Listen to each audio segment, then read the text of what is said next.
সনডং সনডং পৃথিবীর সবচেয়ে বড় গুহা। এই গুহা এতটাই বড় যে এর ভিতরে একটা নিজস্ব স্বয়ংক্রিয় ইকোসিস্টেম রয়েছে। এর মধ্যে রয়েছে নিজস্ব আবহাওয়া ব্যবস্থা। সাধারণত আকাশে যে মেঘ দেখি, গুহার ভিতরের শত শত মিটার ভূগর্ভে একই মেঘ তৈরি হয়। সনডং এর ভিতরে লুকিয়ে আছে এক অবিচ্ছন্ন আদিম বন আর বিশাল এক ভূগর্ভস্থ নদী। স্বচ্ছ মাছ থেকে শুরু করে রঙিন বানর, এখানে সবই দেখতে পাওয়া যায়। এই গোপন জগতে বাস করছে 250টিরও বেশি উদ্ভিদ ও প্রাণীর প্রজাতি। সম্প্রতি এখানে 7টি নতুন প্রাণীর সন্ধান মিলেছে, যা শুধু এই গুহাতেই পাওয়া যায়। প্রায় 9 কিলোমিটার দীর্ঘ এই গুহার ভিতরে রয়েছে 38.5 মিলিয়ন ঘনমিটার জায়গা এবং এর পথঘাট এতটাই বিশাল যে এখানে 40 তলা উঁচু একটি দালান দাঁড় করানো যাবে। এই স্ট্যালাগমাইটগুলো ঠিক যেন প্রাচীন সুউচ্চ মিনারের মতো মাথা তুলে দাঁড়িয়ে আছে। এই গুহার ভিতরে হাঁটতে হাঁটতে নিজেকে ছোট কোনো কীটপতঙ্গ মনে হওয়া খুবই স্বাভাবিক। পাথর কি কখনো নিজের দিকে নড়তে পারে? সনডং-এ এমনও ফাইটোক্রাস্ট পাথর রয়েছে যেগুলো অর্ধজীবন্ত জীবের মতো সূর্যের দিকে এগিয়ে চলে। বিরল প্রজাতির মুক্তা এবং আরও অনেক ইউনিক ফরমেশন এখানে পাওয়া যায়। এটা গঠন হওয়ার পর 30 লক্ষ বছর পৃথিবী এই গুহার অস্তিত্ব সম্পর্কে কিছুই জানত না, যতদিন না পর্যন্ত এটি 2009 সালে ভিয়েতনামে পুরোপুরিভাবে আবিষ্কৃত হয়। এখন আপনারা দেখবেন পৃথিবীর সব থেকে বড় গুহা। নিরাপত্তা ও সংবেদনশীল পরিবেশ রক্ষার জন্য ভ্রমণকারীদের এখানে একক প্রবেশ নিষেধ। এই অভিযান পরিচালনা করে অক্সালাস, যা একমাত্র অনুমোদিত সংস্থা। সনডং-এ পৌঁছাতে আমরা 9 ঘন্টা ধরে জঙ্গলের মধ্য দিয়ে হাঁটছি এবং এখন আমাদেরকে পৃথিবীর 3য় বৃহত্তম গুহা এন গুহার মধ্য দিয়ে যেতে হবে, যা পৃথিবীর বৃহত্তম গুহার প্রবেশদ্বার হিসেবে কাজ করে। যে কোনো সম্ভাবনার জন্য পুরোপুরিভাবে প্রস্তুত থাকা জরুরি। তাই এই যাত্রা শুরু করার আগে আমরা সনডং এবং তার আশপাশের এলাকা সম্পর্কে গভীরভাবে অনলাইনে গবেষণা করেছি, যাতে আমরা প্রয়োজনীয় সবকিছু জানতে পারি। এখন আমরা গুহার ভেতরের সমুদ্র তটের দিকে যাচ্ছি। শতাব্দীর পর শতাব্দী ধরে পার্শ্ববর্তী নদী থেকে বহমান পানি ধীরে ধীরে এই স্থানটি খোদাই করেছে। ছাদের উচ্চতা 145 মিটার এবং প্রস্থ 200 মিটার। এখানে বন্যার সময় খালি অংশের অধিকাংশই পানির নিচে তলিয়ে যায়। আপনি ওখানের বাস্কেটটি দেখে এটা বুঝতে পারবেন। এখানের পানির স্তর এতটাই বাড়ে যে ওই উঁচু স্থান পর্যন্ত জিনিসপত্র ভাসিয়ে নেয়। আমাদের সামনে থাকা এই মনোমুগ্ধকর হ্রদে গোসল না করে থাকাটা সত্যি অসম্ভব ছিল। সন্ধান আমার সাথে সাথে গুহার ভিতরে পাখিদের ডাক প্রতিধ্বনিত হচ্ছে। এই গুহার নামকরণ করা হয়েছে ভিতরে থাকা সুইফট পাখিদের নামে। তাদের পা দুর্বল এবং ছোট হওয়ায় তারা মাটি থেকে উঠতে পারে না। উড়ার জন্য তাদের উঁচু জায়গা থেকে লাফ দিতে হয়, আর মাটিতে পড়ে গেলে পাখিটির মৃত্যু অবধারিত।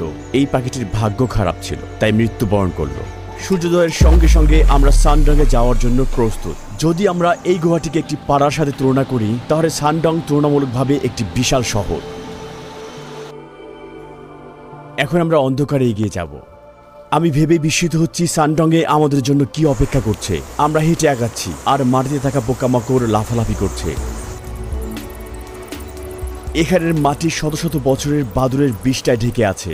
মাথার উপরে অসংখ্য বাদুড় গভীর ঘুমে ঝুলে আছে, কিন্তু তারা বারবার আমাদের উপর বিষটা ফেলছে। তাই উপরের দিকে তাকানো মোটে উচিত হবে না।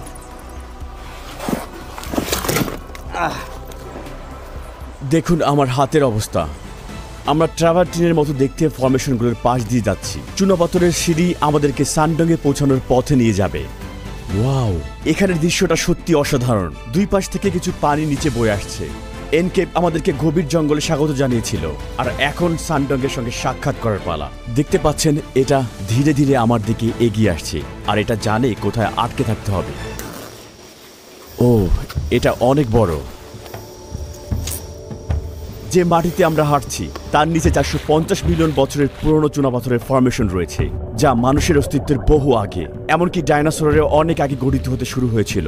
এই ক্যালসিয়াম সমৃদ্ধ চুনাপাথর প্রাচীন সাগরের প্রাণীগুলোর শ্বাস এবং কঙ্কাল নিয়ে গঠিত, যা সমুদ্রের তলায় ডুবে গিয়ে মিলিয়ন বছর ধরে ধীরে ধীরে চাপা পড়ে। তবে যেহেতু ক্যালসিয়াম খুব সহজে অ্যাসিডে দ্রবীভূত হয়, অ্যাসিড বৃষ্টির কারণে চুনাপাথর ধীরে ধীরে ক্ষয় হয় এবং সময়ের সাথে সাথে গুহায় তৈরি হয়। বৃষ্টির পানিতে চুনাপাথর দ্রবীভূত হয়ে পৃথিবীর বৃহত্তম গুহাটি এভাবেই তৈরি হয়েছে। সর্বশেষ একটি চ্যালেঞ্জিং ক্লাইম্ব ডাউন আমাদেরকে সনডং-এর বিশাল প্রবেশদ্বারে নিয়ে আসে। আমরা যতই ক্রমাগত গভীরে যাচ্ছি, ততই সবাই তাদের হেডলাইট অন করছে। এই পথটি আমাদের হোপ অ্যান্ড ভিশন প্যাসেজে নিয়ে যাবে। এই 9 কিলোমিটার দীর্ঘ গুহায় অনেক কিছুই এক্সপ্লোর করার আছে। আমরা হয়তো নতুন কোনো প্রাণীর অস্তিত্ব আবিষ্কার করে রেকর্ড করতে পারি। এটাই সনডং গুহার প্রবেশদ্বার। দেখতে পাচ্ছেন ওই মানুষগুলোকে কতটা ক্ষুদ্র দেখাচ্ছে। সামান্য কয়েক পা এগিয়ে যেতেই আমরা চারদিকে আশ্চর্যজনক গুহার ফরমেশন দেখতে পাচ্ছি। খনিজ সমৃদ্ধ পানি পানি ছাদ বা দেয়াল বেয়ে নিচে নেমে আসে এবং সময়ের সাথে সাথে এই সুন্দর রিমিস্টন পুলগুলো গঠন করে। এই ঝিঝি পোকা প্রথম প্রাণী হিসেবে আমাদেরকে স্বাগতম জানাচ্ছে। আমরা পাথরের মধ্য দিয়ে এগিয়ে যাচ্ছি। কিছু স্ট্যালাগমাইট তাদের গঠিত খনিজের কারণে স্বচ্ছ সাদা রঙের ঝকঝক করছে। এটা ডায়মন্ডের মতো দেখাচ্ছে। হ্যাঁ, তাই মনে হচ্ছে। এটা ব্রোঞ্জ রঙের একটি বিশাল স্ট্যালাকটাইট, যা জমে যাওয়া জলপ্রপাতের মতো দেখতে। কমলা বাদামি আবার উপস্থিতি চুনা পাথরের মধ্যে লোহা বা অন্যান্য খনিজ মিশে থাকার নির্দেশনা করছে। কিছু স্ট্যালাকটাইট ছাদ থেকে বিচ্ছিন্ন হয়ে পড়েছে এবং ভেঙে মাটিতে পড়েছে। মাঝেরটি একটি ফল্ট লাইন। পৃথিবীর টেকটনিক গতিবিধির কারণে এটি গঠিত হয়েছে।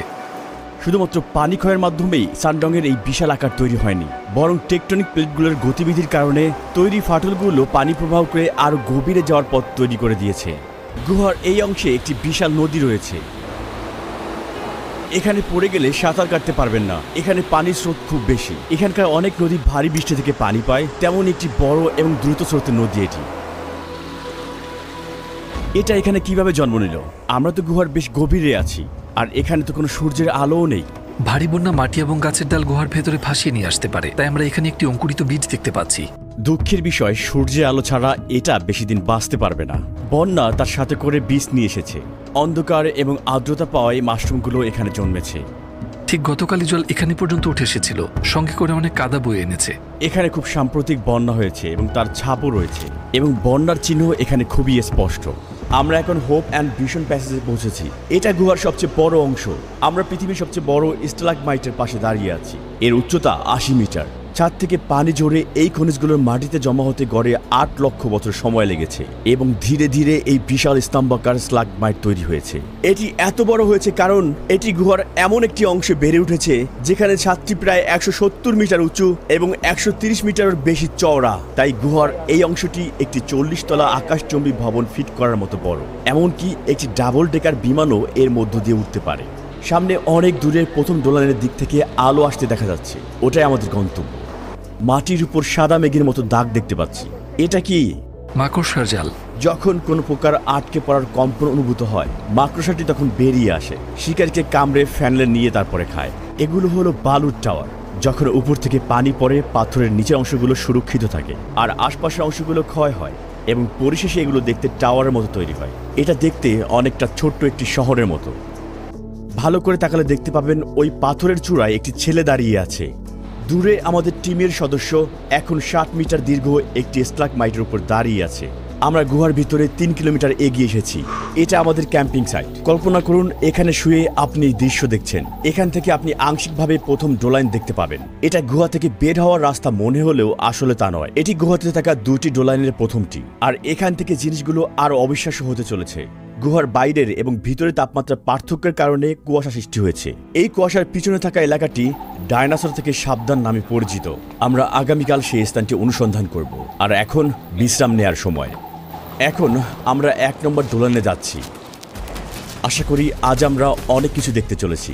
চলুন যাওয়া যাক। আমরা প্রথম দোলনে পৌঁছানোর জন্য সরু পথে হামাগুড়ি দিয়ে এগোচ্ছি। খুবই সরু পয়েন্ট। এই আঠালো সুতাগুলো হলো গুহার কেঁচোদের ফাঁদ। তারা লেজ থেকে নীল সবুজ আলো উৎপন্ন করে, যাতে উড়ন্ত পোকারা এই আঠালো সুতাগুলোর দিকে আকর্ষিত হয়। আর যখন পোকা আটকে পড়ে, লার্ভা তখন মুখ দিয়ে সুতাগুলো তুলে নিয়ে শিকারিটিকে খেয়ে ফেলে। এই চুনাপাথরটি দক্ষিণ পূর্ব এশিয়ার সবচেয়ে পুরাতন চুনাপাথর। এর বয়স ৪০ কোটি বছরেরও বেশি। কিছু সামুদ্রিক প্রাণী চুনাপাথরের অংশ হয়ে গিয়েছে, অন্যগুলো খনিজায়িত হয়ে জীবাশ্মে পরিণত হয়েছে, যেমনটা আপনি এখানে দেখতে পাচ্ছেন। পরে আমরা এই জীবাশ্মটির বিস্তারিত ব্যাখ্যায় আসব। আমরা প্রায় পৌঁছে গেছি। সূর্য। ওয়াহ, উপর থেকে পানির ফোঁটাগুলো মাটিতে পড়তে প্রায় ২০ সেকেন্ডের মতো সময় নিচ্ছে। এই দেয়ালটির উচ্চতা কত? এটা প্রায় ১৪০ মিটার উঁচু। এখানের সবকিছুই বিশাল। উপরে তাকালে গুহার প্রবেশমুখে ঘিরে থাকা রেইন ফরেস্টের গাছগুলো দেখতে পাবেন। কিন্তু এই মুহূর্তে আমরা এখনো মাটির কয়েক মিটার নিচে আছি এবং গুহার ভিতরেই আছি। হাজার হাজার বছর ধরে সনডংয়ের ভিতর দিয়ে প্রবাহিত নদী চুনা পাথরকে ক্ষয় করে ছাদের শক্তি দুর্বল করে ফেলে, যার ফলে এই গর্তটি সৃষ্টি হয়েছে। কিন্তু ছাদটি আর টিকে থাকতে পারেনি, ভেঙে পড়ে, আর এভাবেই এই বিশাল গর্তটি সৃষ্টি হয়েছে। আলো এই শৈবাল এবং মশগুলোকে প্রাণ দিয়েছে। দুপুরে আমরা ২ নম্বর ডোলাইনে যাব। সেটা অনেক আলাদা। আপনারা সেখানে আসল বন্য প্রকৃতি দেখতে পাবেন। কিন্তু তার আগে চলুন এখানে থাকা শেষ দুটি অবিশ্বাস্য ফরমেশনের প্রথমটি দেখে নেই। এটিও একটি স্ট্যালাগমাইট, কিন্তু এটি ভিন্ন ধরনের। এটির অনন্য স্তরিত আকারটি ঝর্ণার কারণে সৃষ্টি হয়েছে। এগুলো ফাইটোকাস্ট ফর্মেশন। এগুলো বিরল চুনাপাথরের ফর্মেশন, যা ক্যালসিয়াম কার্বোনেটের সাথে শৈবাল, মস এবং অণুজীবের বৃদ্ধির ফলে তৈরি। যেহেতু জৈবিক এবং ভৌতিক উভয় প্রক্রিয়ায় এগুলো গঠন করে, তাই এগুলোকে মনে হয় আংশিক জীবিত এবং আংশিকভাবে মৃত। এখানে আপনারা দেখতে পাবেন ফাইটোকাস্ট গঠনগুলো সূর্যের দিকে বেড়ে উঠেছে, যেন গুহা থেকে একটি হাত বাড়ানো হয়েছে। অন্ধকারে 1 কিলোমিটার উপর নিচ উঠতে উঠতে অবশেষে আমরা গন্তব্যে পৌঁছেছি। এটি দ্বিতীয় ডোলাইন, যা প্রথমটির তুলনায় অনেক বড়। এটা অবিশ্বাস্য সুন্দর। হঠাৎ করে যেন আমরা গুহার ভিতরে একটি বনের মধ্যে চলে এসেছি। এখানে দেখুন কত ঘন। এই অংশে গুহার ছাদ দুটি প্রধান ফল্টের সংযোগস্থলে ধসে পড়ে, ফলে পৃষ্ঠের উপর 252 মিটার উচ্চতার একটি ডোলাইন গঠিত হয়। ধসে পড়া গুহার ছাদের ফলে সূর্যের আলো প্রভাবিত হয়, যা একটি সম্পূর্ণ নতুন ইকোসিস্টেমের জন্ম দিয়েছে। চরম পরিবেশেও গাছপালা আর প্রাণীরা লড়াই করে টিকে আছে, এবং এই জায়গাটিকে বদলে দিয়েছে এক অসাধারণ ভূগর্ভস্থ রেইন ফরেস্টে। আমরা যতই আলোর দিকে এগিয়ে যাচ্ছি, ক্রমাগত ততই বেশি উচ্চতার গাছ দেখতে পাচ্ছি। এখানকার মাটি এটিকে রেইন ফরেস্টে পরিণত করার জন্য আদর্শ উপাদান। এখানকার মাটির একটি বড় অংশ বাদুড়ের বিষ্ঠা দ্বারা গঠিত। এটি মিলিয়ন মিলিয়ন বছর ধরে জমেছে এবং অত্যন্ত উর্বর। এখানকার মাটি গভীর এবং ছোট ছোট গর্তে ভর্তি। প্রতিটি গর্তে একটি করে পোকা রয়েছে। পোকাগুলো এসব গর্তে শিকার ধরার জন্য ফাঁদ তৈরি করেছে। এই জঙ্গলটি বিশাল। জীববিজ্ঞানীরা এই অঞ্চলে 200-টিরও অধিক গাছের প্রজাতি এবং প্রায় 60-টিরও অধিক প্রাণী খুঁজে পেয়েছেন। গাছে কিছু বানর রয়েছে। এটি হয়তো একমাত্র গুহা যেখানে বানর বাস করে। সাধারণত প্র্যাটম্যাটগুলো তাদের আবাসস্থল হিসেবে গাছকে পছন্দ করে এবং গুহার পরিবেশ তাদের জন্য উপযুক্ত নয়। তবে এই অসাধারণ গুহাটি কিছু প্রজাতির জন্য নতুন বাসস্থান হিসেবে পরিণত হয়েছে। আমরা একটা সেন্টিপিড দেখতে পেলাম। এছাড়া এই বনে সাপও বাস করে। সত্যি এই বনের শব্দগুলো প্রশান্তিদায়ক। এমনকি যারা 2009 সালে এখানে প্রথম এসেছিলেন, তারা ভেবেছিলেন তারা হয়তো গুহার বাইরে পৌঁছে গেছেন। মনে রাখবেন, আমরা এখনও গুহার মধ্যে আছি। এটি নিজস্ব রেইন ফরেস্ট রয়েছে। উপর থেকে আসা সূর্যালোকের দিকে পৌঁছানোর জন্য সব গাছগুলো সরু কিন্তু লম্বা হয়ে ওঠে। এ কারণে গাছগুলো সাধারণত সরু হয়ে থাকে, কিন্তু তাদের প্রস্থের তুলনায় খুবই লম্বা। কিছু গাছ 40 থেকে 50 মিটার পর্যন্ত উচ্চতায় পৌঁছায়, কারণ গাছগুলো তাদের উচ্চতা বাড়িয়ে সর্বোচ্চ সূর্যালোক শোষণের চেষ্টা করে। এটি একটি শামুকের অবশিষ্টাংশ। বানর এই শামুকগুলো ধরার পর পাথরের সাহায্যে ভাঙে, তারপরে খেয়ে ফেলে। গুহার ভিতরে যেতে যেতে আমরা দেখতে পাই রেড শ্যাঙ্ক বানরের রেখে যাওয়া নানা চিহ্ন। দেখুন এখানে কতগুলো শামুক। এই শামুকগুলোর বেশিরভাগই ভাঙা, যা সম্ভবত বানর খেয়েছে। আমরা গুহার এতটাই ভিতরে আছি যে প্রায় ভুলে গিয়েছি আমরা গুহার ভিতরে আছি। এখানেই আজ রাতে আমরা ক্যাম্প করব। গুহায় আজ আমাদের চতুর্থ এবং শেষ দিন, আর আজ আমরা একটি কাদাযুক্ত পথ অতিক্রম করে ভিয়েতনামের সেই গ্রেট ওয়ালে পৌঁছাবো। এখানে স্ট্যালাগমাইটগুলো বেশ আকর্ষণীয় দেখাচ্ছে, মনে হচ্ছে কোনো ভাস্কর্যের কাজ। এই স্তম্ভটির চারপাশে একটি পূর্ণ জলাশয় রয়েছে, আর সেখানে মাছেরা সাঁতার কাটে। এই মাছগুলোর কোনো চোখ নেই, কারণ তারা সম্পূর্ণ অন্ধকারে বাঁচতে অভ্যস্ত হয়েছে এবং সময়ের সাথে সাথে ইন্দ্রিয়গুলো আরো শক্তিশালী হয়েছে। দেখুন, এটা আমার হাতের ছায়া বা গতি দেখেও কোনো প্রতিক্রিয়া দেখাচ্ছে না। এটা কিছুই দেখতে পায় না। মাছের মতো এই পোকাগুলো সম্পূর্ণ অন্ধ। এটা আমাকে দেখতে পাচ্ছে না।